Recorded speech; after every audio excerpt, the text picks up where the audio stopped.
Bismillahirrahmanirrahim. In this video, we will discuss Chemistry 9, Chapter number 3, Understanding 3 paper. There are 16 questions in this paper, having 3 long and 13 short questions. So first question is, why lanthanides and actinides are placed separately? मैं आपको बताती हूँ. ये देखिए आप, ये जो group है पीरियोडिक टेबल है, ठीक है. इसके नीचे दो सीरीज है, लैंथेनाइड एक्टिनाइड. असल में इनकी जगह ये जो स्टार्स हैं यहाँ पे इनकी जगह है, लेकिन इनको यहाँ नहीं रखा, यहाँ से उठा के अलग से इनको यहाँ रखा गया. वो इसकी वजह पूछ रहे हैं, ये क्या वजह, ठीक है. तो एक तो इसकी वजह यह है कि यहाँ पे जगह नहीं. अगर यहाँ रख देते तो ये एलिमेंट्स आगे आगे जाते और ये यहाँ से पेज से भी बाहर निकल जाने थे, ठीक है. और ऊपर वाले एलिमेंट यहाँ तक ही रहने थे और नीचे वाले एलिमेंट बाहर बाहर. तो इस तरह वो शेप नहीं आनी थी पीरियोडिक टेबल की, जो ऐसी शेप है, तो इसलिए प्रेजेंटेबल नहीं लगना था, ठीक है. यानी इसकी प्रेजेंटेशन नहीं सही लगनी थी.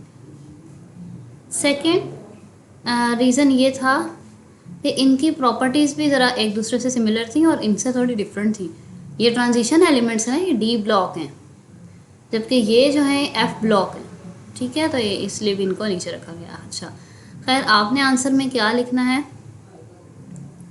यहाँ पे आपके लिखा गया है, यहाँ से because of space problem these two series were placed separately below the normal periodic tables to keep it in a manageable and presentable form, ठीक है. नेक्स्ट है, what are advantages and disadvantages of work of alchemist, ठीक है. तो यहाँ पे alchemist का work है, ठीक है. इनका डिसएडवांटेज ये है. अच्छा, पहली बात मैं आपको ये थोड़ा सा बता दूँ कि क्या चाहते थे, ठीक है. एक तो ये नॉर्मल मेटल्स को गोल्ड में चेंज करना चाहते थे. सेकंड, ये डिजीज़ का इलाज ढूंढना चाहते थे इस तरह करके कि ताकि लोगों को लंबी ज़िंदगी मिल सके, ठीक है. लेकिन वो इनके हाथ में नहीं है, वो तो अल्लाह ताला के हाथ में, ठीक है. दैट्स वाई वो कभी भी ऐसा नहीं कर पाए. तो डिसएडवांटेज यही है कि the way of making gold from silver और lead was never found and secret of eternal life was never discovered, ठीक है. ये इसका डिसएडवांटेज है. आगे हाउ एवर से इसका एडवांटेज है. अलबत्ता इन्होंने इस कोशिशों में इतनी कोशिशें की कि इन्होंने इतने इंस्ट्रूमेंट्स, इतनी नई नई टेक्निक्स, मेथड्स यूज़ किए, वो आज तक साइंटिस्ट को उनकी वजह से ही मालूम है, ठीक है. तो ये फ़ायदा है कि many methods and techniques invented by alchemist are still used in the chemistry, ठीक है. ये एडवांटेज है और वो ऊपर डिसएडवांटेज है. आपने बस ये दोनों लिखने हैं. नेक्स्ट है, why the improvement in Mendeleev periodic table was made. इसमें इम्प्रूवमेंट क्यों की गई, तो आप इसमें डीमेरिट्स लिखेंगे. इसके कुछ नुकसान थे ना, इसमें कोई नुक्स थे, तभी तो इसमें इम्प्रूवमेंट की गई. तो आप ये जो है इसमें लिखेंगे इसके डीमेरिट्स, ठीक है. Because Mendeleev was fail to explain the position of isotopes and also the order of atomic masses of some elements was wrong, ठीक है. That's why there was a need to change the Mendeleev's periodic table, okay. यानी कि एक तो position of isotopes उसने नहीं explain की. Secondly कुछ एटॉमिक मैसेज जो है उनकी अरेंजमेंट सही नहीं थी, उनका ऑर्डर सही नहीं था. नेक्स्ट है, how many element are in first period and what are their names and symbol, ठीक है.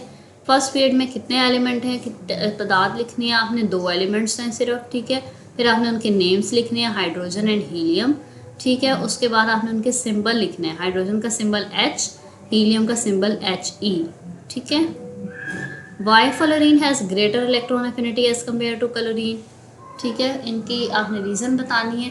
तो फ्लोरीन जो है बच्चे वो ऊपर आता है, क्लोरीन उसके नीचे आता है. यानी ये टॉप टू बॉटम बात हो रही है. इलेक्ट्रॉन एफिनिटी आपको पता है टॉप टू बॉटम डिक्रीज़ होती है, तो वही पूछ रहा है कि क्लोरीन की क्यों कम है. तो यहाँ वही रीज़न लिखेंगे जो आपकी बुक में लिखा हुआ है कि top to bottom electron affinity decrease होती है, वही वाला रीज़न आप यहाँ कॉट कर देंगे, ठीक है.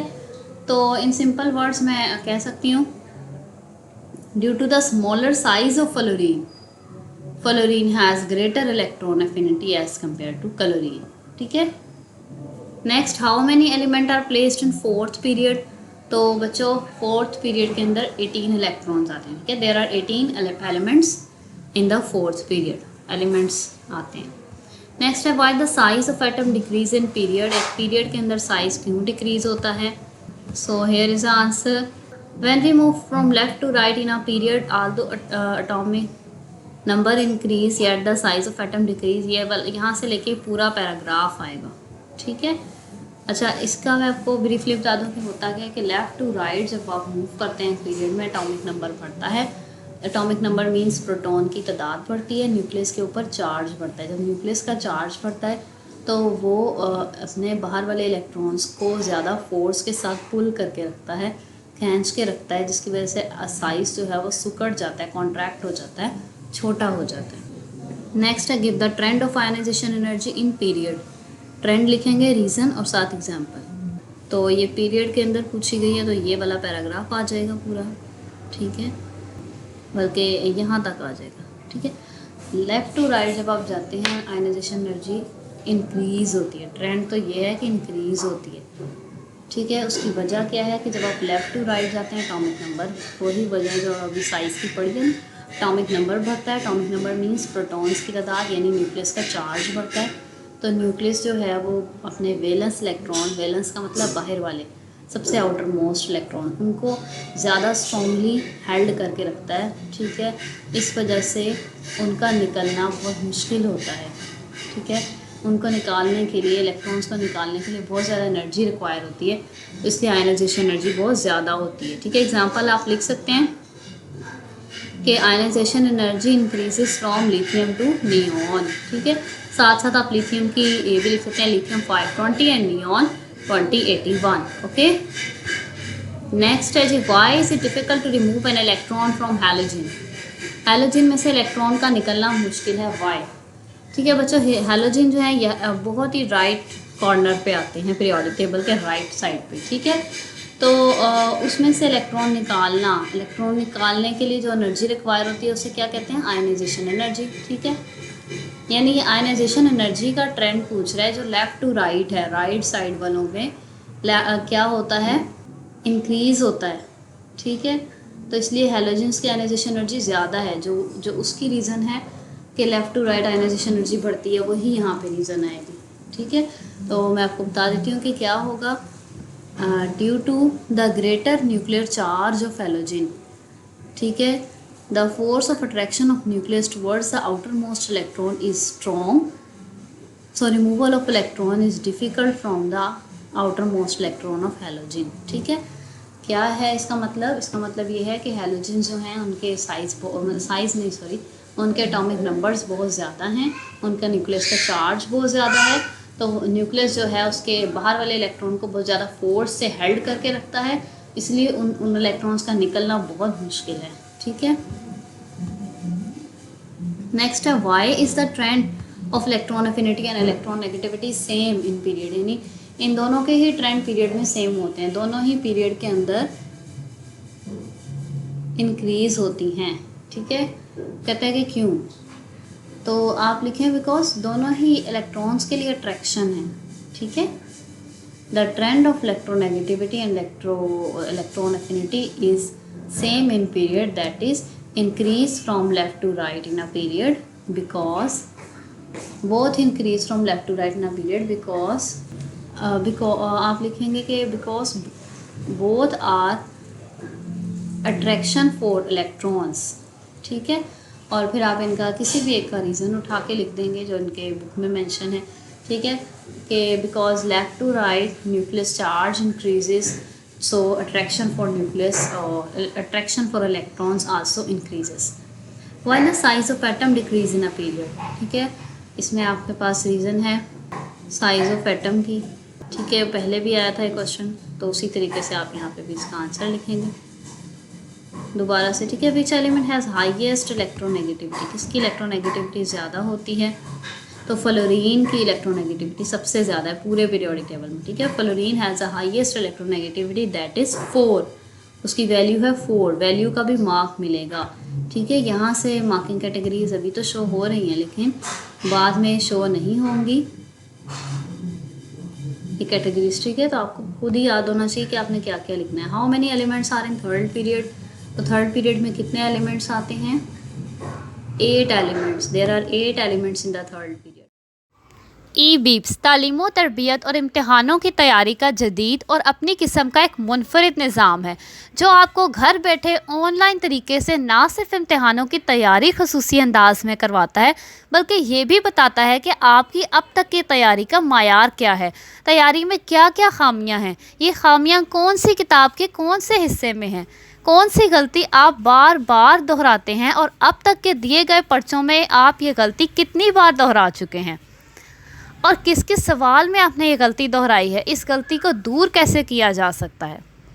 इसके अलावा पर्चे हल करने की तरकीब यानी प्रेजेंटेशन में क्या क्या गलतियां बार बार दोहराते हैं और अब तक के दिए गए पर्चों में वो गलतियां कितनी बार दोहरा चुके हैं और किस किस पर्चे में आपने ये गलती दोहराई है और इस गलती को दूर कैसे किया जा सकता है। आपकी लिखाई यानी हैंड राइटिंग का मायार क्या है और उसको कैसे बेहतर किया जा सकता है। नेक्स्ट है long question, write a note on periods of periodic table. ठीक है, कितने पीरियड्स हैं पहले आप वो लिखेंगे। There are 7 periods in the periodic table, फिर उनकी प्रॉपर्टीज़ और फिर उनकी एक्सप्लेनेशन।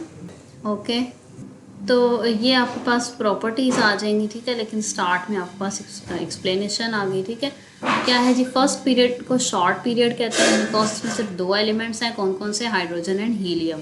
फिर सेकेंड और थर्ड पीरियड जो है उन्हें कहते हैं नॉर्मल पीरियड्स बिकॉज उन सब में 8 इलेक्ट्रॉन्स आते हैं, 8 एलिमेंट्स आते हैं।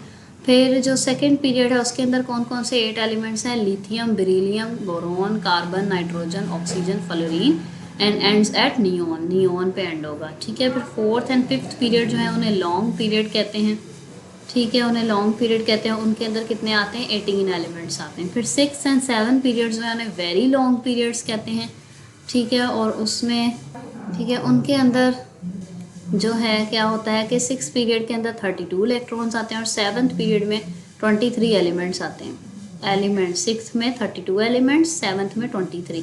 7th में कम इसलिए आते हैं क्योंकि अभी कुछ एलिमेंट्स अनडिस्कवर्ड हैं। ठीक है, अब इन्हीं पीरियड्स के दरमियान में कुछ ऐसे एलिमेंट्स हैं जो एटॉमिक नंबर 57 के बाद वाले और एटॉमिक नंबर 89 के बाद वाले, टोटल 14 एलिमेंट्स। ठीक है, 57 के बाद 14 एलिमेंट्स, इस तरह 89 के बाद 14 एलिमेंट्स। इनकी 2 सीरीज़ बनती हैं।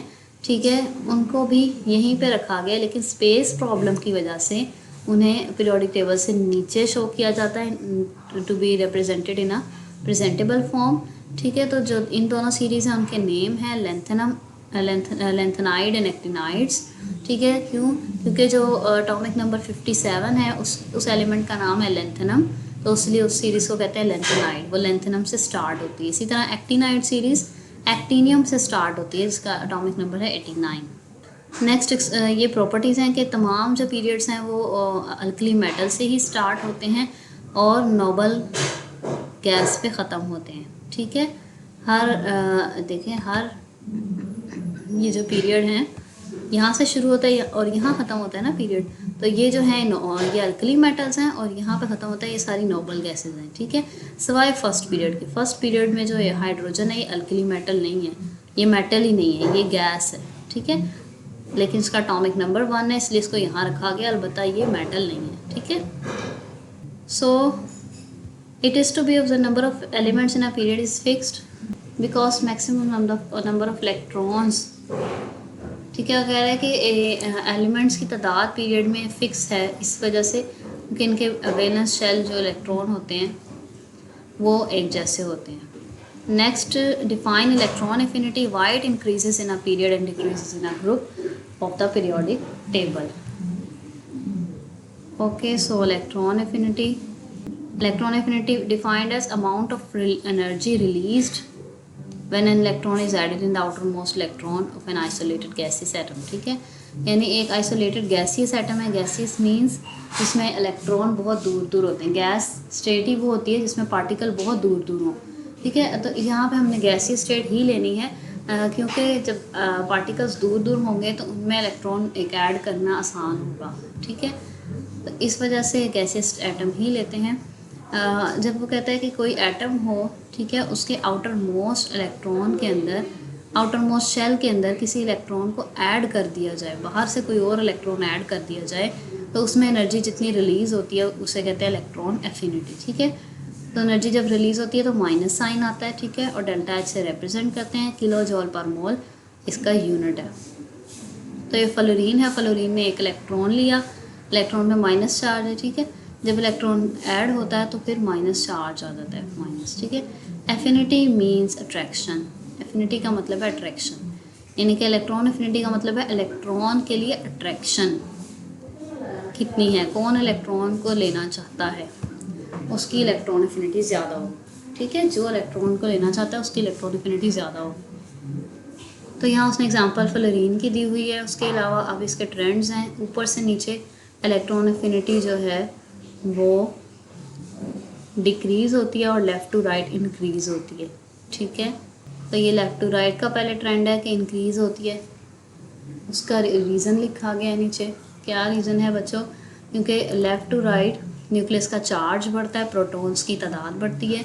जब न्यूक्लियस का चार्ज बढ़ता है तो अभी मैंने बताया ऊपर, यहाँ पे मैंने बताया ना, एफिनिटी मीन्स अट्रैक्शन, कि जिसकी इलेक्ट्रॉन्स के लिए अट्रैक्शन ज़्यादा होगी उसकी इलेक्ट्रॉन एफिनिटी ज़्यादा होगी, ठीक है। तो अगर न्यूक्लियस का चार्ज ज़्यादा हो रहा है तो न्यूक्लियस का प्लस चार्ज है तो वो चाहेगा वो इलेक्ट्रॉन्स को अपनी तरफ अट्रैक्ट करे, क्योंकि इलेक्ट्रॉन पे माइनस है, opposite charge always attract is other. तो जितना ज़्यादा न्यूक्लियस का चार्ज उतना ज़्यादा वो इलेक्ट्रॉन्स को अट्रैक्ट करेगा, उतनी ज़्यादा इलेक्ट्रॉन एफिनिटी होगी, ठीक है। तो इसलिए लेफ़्ट टू राइट इंक्रीज़ करती है, ऊपर से नीचे डिक्रीज़ करती है, बिकॉज ऊपर से नीचे शेल्स बढ़ते हैं, ठीक है। तो न्यूक्लियस का जो चार्ज है वो आउटर इलेक्ट्रॉन्स तक पहुंच नहीं पाता है, ठीक है, इसलिए किसी भी इनकमिंग इलेक्ट्रॉन के लिए भी उसकी अट्रैक्शन बहुत पुअर होती है, तो इसलिए लेस एनर्जी इज़ रिलीज्ड, ठीक है। नेक्स्ट है justify the statement bigger size atom have lower ionization energy and have more shielding effect. इसका आंसर आप आयनाइजेशन एनर्जी का तो इस पैराग्राफ में से आप कुछ ना कुछ लिखेंगे, क्योंकि ऊपर से नीचे ही शेल बढ़ते हैं ना, तो कह रहा है कि अगर साइज़ बढ़ते हैं, साइज़ ऊपर से नीचे साइज़ बढ़ता है, ठीक है। तो यही कह रहा है कि अगर साइज़ बढ़े तो आयनाइजेशन एनर्जी कम होती है, वजह बतानी है, ठीक है। तो यहाँ पे उसने यही वजह बताई हुई है कि ऊपर से नीचे आते आते मोर एंड मोर शेल्स लाई।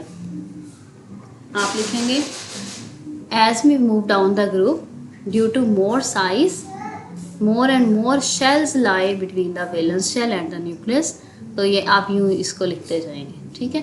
अच्छा, अब मैं आपको इसको एक्सप्लेन कर देती हूँ किस तरह से होता है कि बच्चों जब आप ऊपर से नीचे आते हैं साइज़ बढ़ता है, साइज़ बढ़ने का मतलब है शेल्स की तादाद बढ़ती है। जब शेल्स बढ़ते हैं तो न्यूक्लियस की जो अट्रैक्शन है वो आउटर इलेक्ट्रॉन्स तक इतनी नहीं पहुंच पाती, ठीक है, वीक अट्रैक्शन जाती है न्यूक्लियस की, तो इसलिए आउटर इलेक्ट्रॉन्स का निकलना इजी हो जाता है, तो आयनाइजेशन एनर्जी कम हो जाती है, यानी एनर्जी नहीं लगानी पड़ती इलेक्ट्रॉन निकालने में, तो लोअर आयनाइजेशन एनर्जी, ठीक है।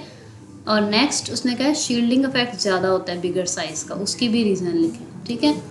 तो उसकी आप लिखेंगे because bigger size atom have more shells, ठीक है, so more inner shells will screen the force of attraction of nucleus towards the outermost electron more, ठीक है, that's why bigger size atom have more shielding effect। ये lines आप note कर लें और यही आप लिखेंगे, ठीक है। मैं आपको समझा देती हूँ किस तरह से बच्चों, जितना साइज़ बड़ा होगा शेल्स ज़्यादा होंगे, ठीक है, और शेल्स ज़्यादा होने से न्यूक्लियस की जो है वो बाहर वाले इलेक्ट्रॉन्स तक अट्रैक्शन नहीं जा पाएगी, ठीक है।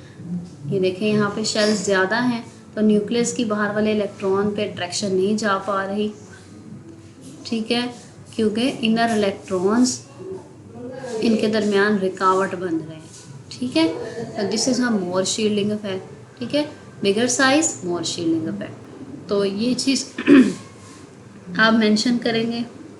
ये जो दोनों चीज़ें आपने इस आंसर में लिखनी है, उससे पहले आपने आयनाइजेशन एनर्जी और शील्डिंग इफेक्ट की डेफिनेशन भी लिखनी है।